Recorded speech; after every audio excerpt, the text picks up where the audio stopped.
Hello friends, मैं रेनू स्वागत करती हूँ आप सभी भावी अध्यापक एवं अध्यापिकाओं का आपके अपने channel target UP TET CTET में। दोस्तों, आज की इस क्लास में हम पढ़ने वाले हैं आपके डायरेक्ट थर्ड सेमेस्टर के फर्स्ट पेपर यानी कि आपका शैक्षिक मूल्यांकन क्रियात्मक शोध एवं नवाचार, इसके पवन सीरीज के अति लघुत्तरीय क्वेश्चंस को हम यहाँ पर पढ़ने जा रहे हैं। तो चलिए स्टार्ट करते हैं क्वेश्चन नंबर 1 से। और दोस्तों, इसको हम 3 पार्ट में पढ़ने वाले हैं और इसी प्रकार से बहुविकल्पी प्रश्नों को भी हम अलग अलग पार्ट्स में करके पढ़ेंगे, ताकि एक साथ बहुत ज़्यादा हो जाता है, लंबा हो जाता है क्लास, तो इस वजह से हम इसको अलग अलग पार्ट में डिवाइड करके पढ़ते हैं। तो चलिए स्टार्ट करते हैं। क्वेश्चन नंबर 1 है, सामुदायिक सहभागिता के संदर्भ में शिक्षक का क्या दायित्व होता है। तो सामुदायिक सहभागिता एक तरीके से कह सकते हैं कि इसमें समुदाय के लोगों की सक्रिय भागीदारी होती है और उसके अनुसार हम कुछ नए काम करते हैं या नए प्रयोग करते हैं। ठीक है, तो सामुदायिक सहभागिता से क्या तात्पर्य है, 2023 और 24 दोनों ईयर्स में लगातार ये प्रश्न पूछा गया है। तो शिक्षा में समुदाय के लोगों की सक्रिय भागीदारी का नवाचारी प्रयोग किया जा रहा है। अब शिक्षा व्यवस्था के संचालन का दायित्व केवल सरकार पर न होकर समुदाय के लोगों पर डालकर नवाचार किया जा रहा है।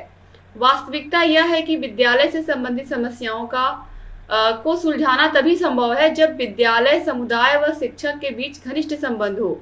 शिक्षक सामुदायिक सहभागिता की महत्वपूर्ण कड़ी हैं और विद्यालय व समुदाय के बीच शिक्षक का महत्वपूर्ण दायित्व है। यानी कि यहाँ पर देखिए कहा जा रहा है कि विद्यालय और समुदाय के बीच में जो कड़ी होती है वो कौन होता है, शिक्षक होता है, क्योंकि शिक्षक ही बच्चों से भी एक तरीके से बच्चों से भी उसका स्नेह होता है और जब बच्चों से स्नेह होता है तो बच्चों के माता पिता भी शिक्षक से जुड़ते हैं। तो इस तरीके से ये क्या है, एक तरीके से जब सब लोग मिलजुल करके काम करते हैं तो जो शिक्षा है उसका स्तर भी उठता है और बच्चों का भविष्य भी उज्जवल होता है। क्वेश्चन नंबर 2 पे आते हैं, ब्लूप्रिंट क्या है। देखिए ये प्रश्न कितनी बार पूछा गया है, 2018 में, 2021 में, 2023 में, 2024 में लगातार पूछा हुआ प्रश्न है कि ब्लूप्रिंट क्या है। तो देखिए दोस्तों, ब्लूप्रिंट पाठ्य सामग्री पर अंकों का विभाजन, प्राप्य उद्देश्यों पर बल का निर्धारण, प्रश्नों की रचना संबंधी बिंदुओं पर तैयार की गई सारणियों के आधार पर प्रश्न पत्र रचना हेतु एक अलग सारणी तैयार की जाती है। इसमें प्रायः उद्देश्य, पाठ्य सामग्री, प्रश्नों के प्रकार एवं उनकी संख्या आदि का विवरण प्रस्तुत किया जाता है और इसे ही ब्लूप्रिंट कहते हैं। यानी कि अगर एक किताब में 10 चैप्टर हैं या एक सब्जेक्ट है हिंदी, इसमें 10 चैप्टर का आपको बच्चों का टेस्ट लेना है या एग्जाम पेपर बनाना है, तो इन 10 चैप्टर्स में से किस चैप्टर में से आप बहुविकल्पी प्रश्नों को देंगे, किस चैप्टर में से आप अति लघुत्तरीय प्रश्नों को देंगे, किन चैप्टर्स में से आप कितने क्वेश्चंस रिक्त स्थान भरो के देंगे बच्चों को। तो इस तरीके से प्रश्न पत्र निर्माण की आधारशिला इसको कहते हैं, ब्लूप्रिंट को।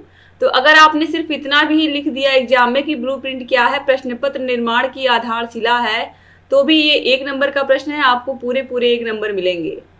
आगे बढ़ते हैं क्वेश्चन नंबर 3 पर। क्रियात्मक शोध का अर्थ स्पष्ट करते हुए उसकी एक परिभाषा लिखिए। क्रियात्मक शोध ऑलरेडी आप सभी को पता है, समस्या हमारी और समाधान भी हमारा। तो कोरे के अनुसार क्रियात्मक अनुसंधान वह प्रक्रिया है जिसके द्वारा व्यवहारिक कार्यकर्ता यानी कि शैक्षिक हेडमास्टर, व्यवस्थापक, निरीक्षक इत्यादि वैज्ञानिक ढंग से अपनी समस्याओं का अध्ययन, अपने निर्णय और क्रियाओं में निर्देशन, सुधार और मूल्यांकन करते हैं। यानी कि अपनी समस्या का समाधान खुद ढूंढते हैं। बहुत ही अच्छा प्रश्न है ये, बहुविकल्पी प्रश्नों में भी बहुत पूछता है। क्वेश्चन नंबर 4, परिकल्पना क्या है। परिकल्पना से तात्पर्य उन क्रिया विधियों से है जिनके द्वारा समस्या को समाप्त करने के लिए प्रयत्न किया जाता है। 2016 और 2024 में पूछा हुआ प्रश्न है। जब समस्या के संभावित समाधान दिए जाते हैं उन्हें परिकल्पना कहते हैं। इस चरण में समस्या का विश्लेषण किया जाता है और सुझावों पर ध्यान दिया जाता है। सबसे उपयुक्त सुझाव ही परिकल्पना कहलाती है या समस्या का प्रस्तावित उत्तर ही परिकल्पना कहलाता है। क्वेश्चन नंबर 5 पे आते हैं। क्रियात्मक शोध के कितने चरण हैं या कौन कौन से चरण हैं। तो देखिए, सबसे पहले समस्या का चयन, फिर समस्या को परिभाषित करना, फिर समस्या का सीमांकन करना, समस्या के संभावित कारणों का पता लगाना और कारणों का विश्लेषण करना, फिर क्रियात्मक परिकल्पना को निर्माण, अभिकल्प निर्माण एवं उपकरणों का विकास, विश्लेषण और लास्ट में आता है निष्कर्ष। तो देखिए 2018 और 2024 में पूछा गया है और अगर ऐसे बहुविकल्पी प्रश्न में आता है कि क्रियात्मक शोध के कितने चरण होते हैं तो आप 6 चरण ही लिखिएगा, नहीं तो आप कंफ्यूज हो जाओगे। इसीलिए यहाँ पर मैं आपको बता रही हूँ। यहाँ पर आपको 8 दिख रहा होगा, लेकिन बहुविकल्पी प्रश्नों में आप 6 ही लगाओगे। क्वेश्चन नंबर 6 है, उत्तम परीक्षण के 2 गुण बताइए। तो उत्तम परीक्षण की 2 कसौटियां जो है वो इस प्रकार की हैं, व्यवहारिक कसौटियां और तकनीकी कसौटियां। क्वेश्चन नंबर 7 है, मौखिक अभिव्यक्ति के साधन कौन कौन से हैं। तो दोस्तों हम सभी को पता है कि हमें जब अपने मन के भावों को विचारों को प्रकट करना होता है तो हमारे पास 2 माध्यम होते हैं। पहला होता है लिखित और दूसरा होता है मौखिक। या तो हम अपनी बातों को किसी को लिख करके बताते हैं, कि मैसेज करके टाइप करके बताते हैं, या तो उनको फोन करके मुख से बताते हैं। बस वही चीज है। तो मुख वाला जो है वो क्या हो जाएगा, मौखिक। तो मौखिक अभिव्यक्ति में देखिए, वार्तालाप, बातचीत करके, कहानी सुनाकर, संवाद करके, भाषण देकर, कविता सुनाकर आदि तरीके से हम क्या कर सकते हैं, मौखिक अभिव्यक्ति कर सकते हैं। 2024 में पूछा हुआ प्रश्न है। क्वेश्चन नंबर 8 है, सतत मूल्यांकन के 2 महत्व बताइए। तो सतत मूल्यांकन का मतलब जैसा आप समझते ही हो, ये चीज सतत मतलब लगातार, जैसे कि हर महीने में कम से कम 2 बार बच्चों का टेस्ट हो जाए, हर 15 दिन पर 1 बार टेस्ट होगा, तो बच्चों का जो सिलेबस है वो भी बटा रहेगा और बच्चे अच्छे से उसको पढ़ करके आगे बढ़ेंगे। और अगर 6 महीने पर यही टेस्ट होता है तो 6 महीने तक बच्चे बिल्कुल निष्क्रिय रहेंगे, वो पढ़ेंगे ही नहीं। तो इसलिए लगातार मूल्यांकन जो है ये बहुत जरूरी होता है। तो देखिए, सतत मूल्यांकन सार्थक ज्ञान के लिए निदान का पथ प्रशस्त करता है। एक प्राथमिक शिक्षक अपने ज्ञान तथा कार्यकुशलता की सहायता से मूल्यांकन का प्रयोग विद्यार्थी के ज्ञानार्जन की कठिनाइयों और उसके कारणों का निदान करने के लिए कर सकता है। वह उचित उपचारात्मक साधन अपनाकर उसकी प्रगतिरोध तथा क्षति को कम कर सकता है तथा इस तरह अधिकतम ज्ञान प्राप्त करने में सहायता कर सकता है। सार्थक ज्ञान का अर्थ है विद्यार्थी की वांछनीय योग्यताओं तथा क्षमताओं का विकास, जिससे वह भविष्य में अधिकतम लाभ प्राप्त कर सके। विद्यार्थी को रुचि ज्ञानार्जन के लिए उपलब्ध समय एवं शिक्षा से लाभ उठाने की क्षमता प्राप्त होती है। तो इतना अधिक बड़ा लिखने की जरूरत नहीं है दोस्तों, ऑलरेडी 1 नंबर का प्रश्न है, तो 1 नंबर की तरह ही आपको इसको लिखना है कि इस तरीके से। इसमें क्या होता है कि इसमें हम बच्चों को कम समय में कई बार उनका मूल्यांकन करते हैं और कई बार मूल्यांकन करने से उनकी जो कमियां हैं, कठिनाइयां हैं, उनके बारे में हम पता भी लगा लेते हैं कि बच्चे को कहाँ पर दिक्कत आ रही है, और उसको समय से ही हम क्या कर सकते हैं, उसका निदान और उपचार कर सकते हैं। कठिनाई को जानना एक तरीके से क्या होता है, निदान, और उसको दूर करना उपचार। तो इस तरीके से निदान और उपचार का काम भी समय पर कर सकते हैं, जिससे सारे बच्चों की जो पढ़ाई है वो अच्छे से हो पाए कक्षा में। आगे बढ़ते हैं। क्वेश्चन नंबर 9 है, मूल्यांकन के प्रकार बताइए।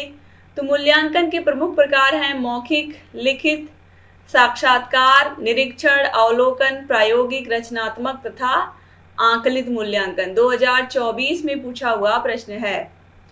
क्वेश्चन नंबर 10 है, मापन एवं मूल्यांकन के 2 अंतर लिखिए। दोस्तों देखिए, जो मापन होता है वो एक तरीके से क्या होता है, जो मापन होता है इसका जो क्षेत्र है वो संकुचित होता है, एक तरीके से एक मान होता है। जैसे राधा को गणित में 60 नंबर मिले, तो ये 60 क्या है, ये मात्रा या मापन है। मूल्यांकन का जो क्षेत्र होता है वो व्यापक होता है।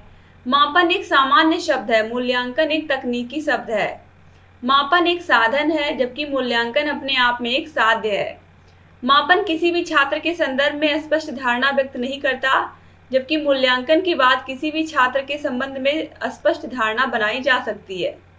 फिर है, मापन का कार्य साक्ष्यों एविडेंसेस का एकत्रीकरण है, जबकि मूल्यांकन का कार्य साक्ष्यों के आधार पर निष्कर्ष निकालना होता है। फिर है, मापन में अधिक धन एवं श्रम की आवश्यकता नहीं होती है, जबकि मूल्यांकन के लिए अधिक धन एवं श्रम की आवश्यकता होती है। फिर है, मापन पाठ्यवस्तु केंद्रित होता है, जबकि मूल्यांकन उद्देश्य केंद्रित होता है। फिर है, मापन शिक्षा का एक अभिन्न अंग नहीं हो सकता, जबकि मूल्यांकन शिक्षा का एक अभिन्न अंग है। फिर है, मापन किसी भी समय किया जा सकता है, जबकि मूल्यांकन मापन के बाद ही किया जा सकता है। मापन के आधार पर भविष्यवाणी सार्थकता के आधार पर नहीं की जा सकती, जबकि मूल्यांकन के आधार पर भविष्यवाणी सार्थकता के आधार पर की जा सकती है कि बच्चा किस तरीके से किस फील्ड में जा सकता है, जिस भी विषय में वो अच्छा कर रहा है। तो फ्रेंड्स, मापन और मूल्यांकन में अंतर आपने देख लिया। यहाँ पर केवल 2 अंतर बताना था, ठीक है, और मैंने आपको बहुत सारे अंतर बता दिए। आगे बढ़ते हैं क्वेश्चन नंबर 11 पर। प्रश्न पत्र निर्माण के सोपान कौन कौन से हैं।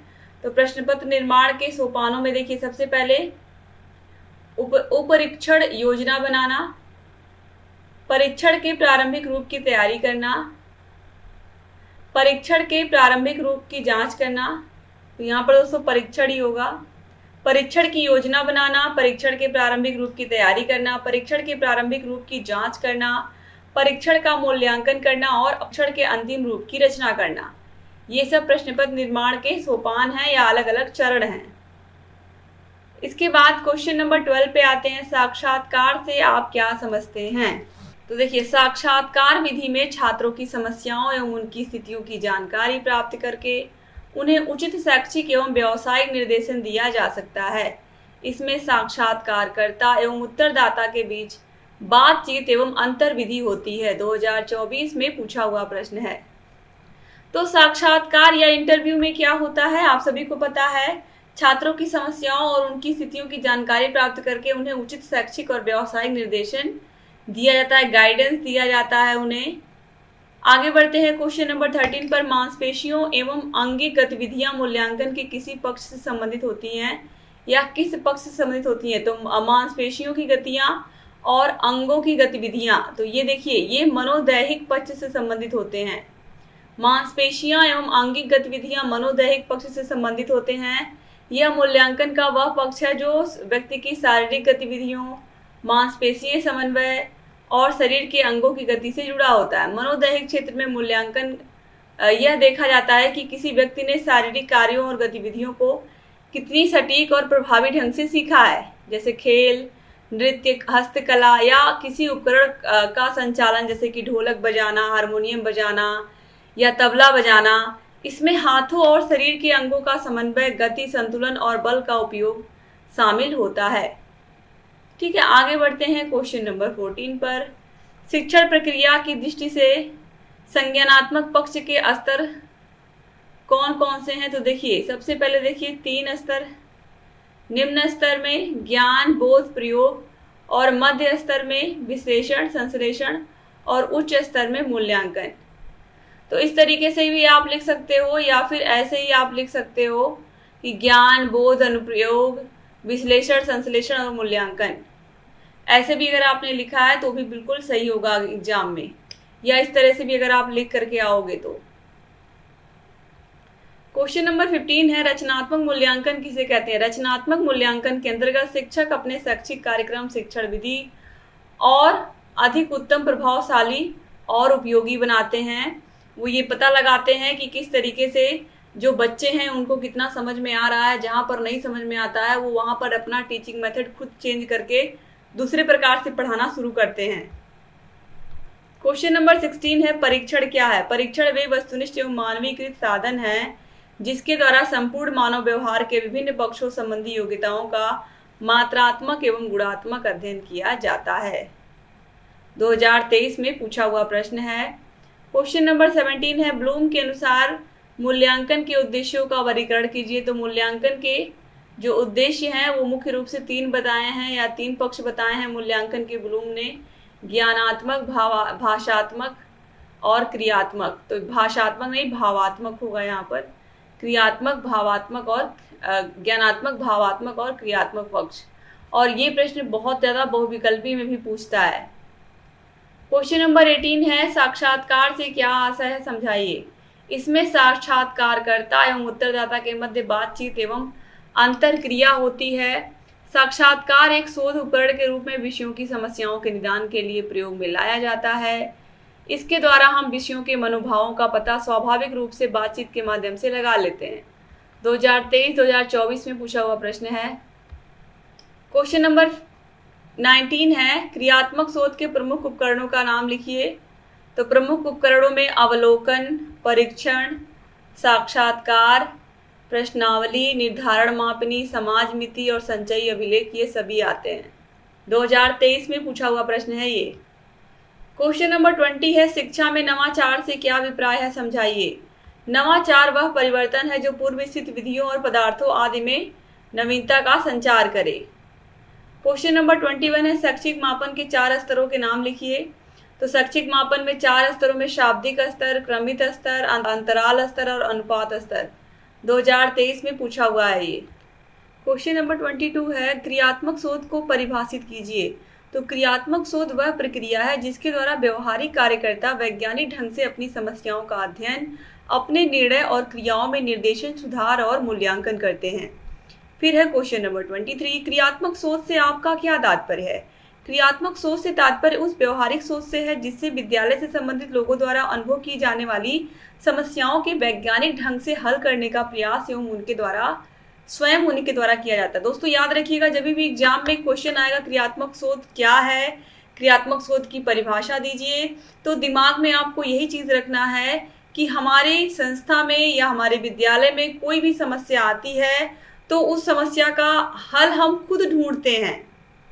जो हमारे द्वारा अनुभव की जाने वाली रोज की समस्याएं हैं, रोजमर्रा में जो हमारे सामने समस्याएं आ रही हैं, उनका हम वैज्ञानिक तरीके से हल ढूंढते हैं, चरणबद्ध तरीके से, और यही होता है क्रियात्मक शोध। बस आपको यही लिखना है एग्जाम में, इसमें रटने वाली कोई चीज नहीं है।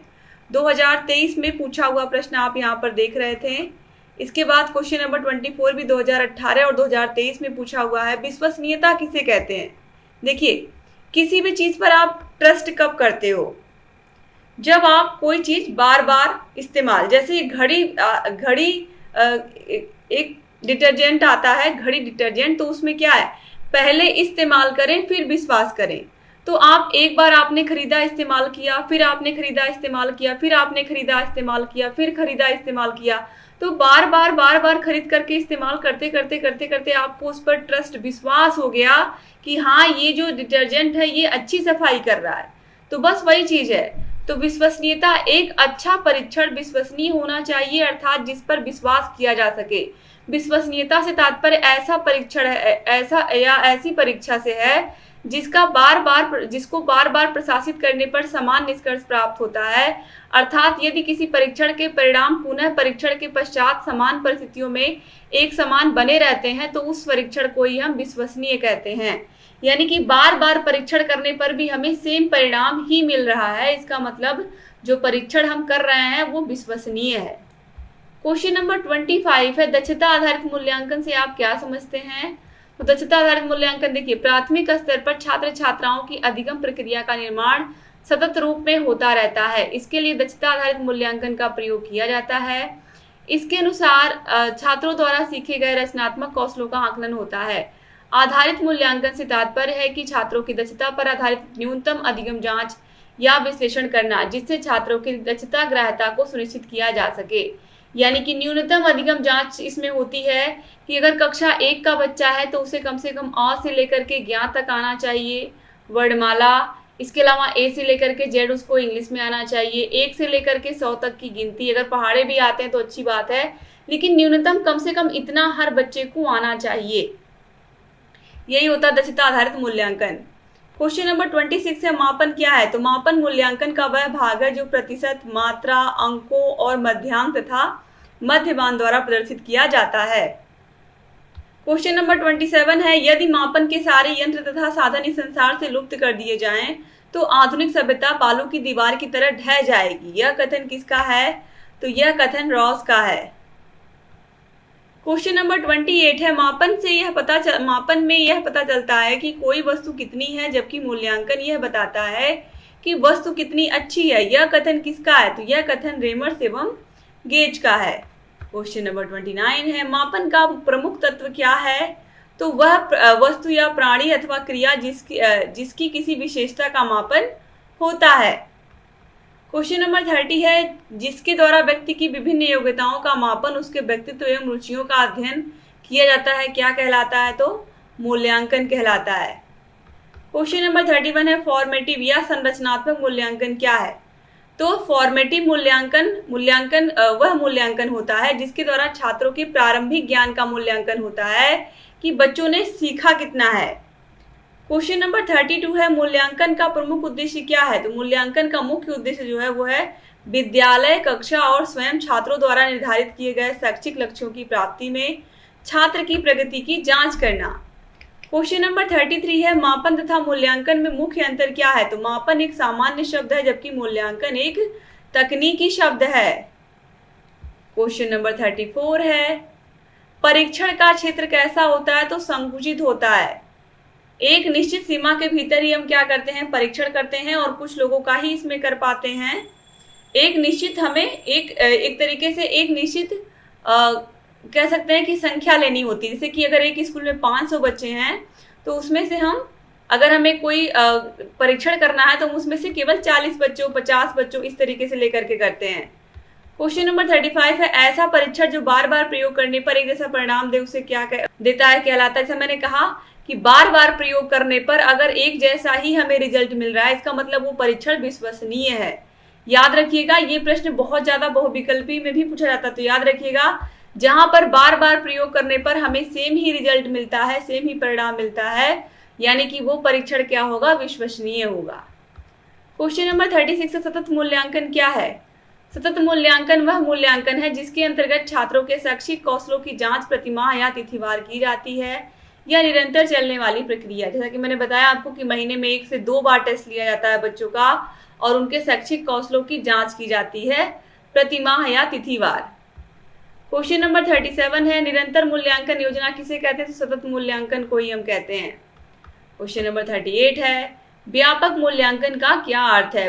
बालक के अधिगम को किसी न किसी रूप में प्रभावित करने वाले सूक्ष्म, स्थूल, सूक्ष्म, प्रत्यक्ष, अप्रत्यक्ष, ज्ञात, अज्ञात अनेकों पक्ष हैं जिनका मूल्यांकन करना व्यापक मूल्यांकन कहलाता है। क्वेश्चन नंबर 39 है, मूल्यांकन के कितने पक्ष होते हैं? तो मूल्यांकन के 3 पक्ष होते हैं, संज्ञानात्मक, भावात्मक और कौशलात्मक, या इसी को क्रियात्मक भी कहते हैं। क्वेश्चन नंबर 40 है, सतत मूल्यांकन की विधियां कौन कौन सी हैं? तो सतत मूल्यांकन की विधियों में सत्र परीक्षा है, मासिक परीक्षाएं हैं और सेमेस्टर पद्धति है। इसके बाद क्वेश्चन नंबर 41 है, ब्लूम ने संज्ञानात्मक पक्ष में क्रियाओं को कितने वर्गों में बांटा है? बहुत ही आसान है। संज्ञानात्मक पक्ष को ब्लूम ने 6 क्रियाओं या 6 वर्गों या 6 स्तरों में बांटा है। तो ज्ञान, बोध, प्रयोग, विश्लेषण, संश्लेषण और लास्ट में आता है मूल्यांकन। तो ये 6 होते हैं, याद रखिएगा। क्वेश्चन नंबर 42 है, समेटी मूल्यांकन या आंकलित मूल्यांकन क्या है? तो समेटी मूल्यांकन, आंकलित मूल्यांकन, योगात्मक मूल्यांकन भी कहलाता है। इसके द्वारा छात्रों के संज्ञानात्मक पक्ष, भावात्मक पक्ष और क्रियात्मक पक्ष का मूल्यांकन होता है, यानी कि तीनों ही पक्षों का मूल्यांकन होता है। क्वेश्चन नंबर 43 है, मूल्यांकन का क्या अर्थ है?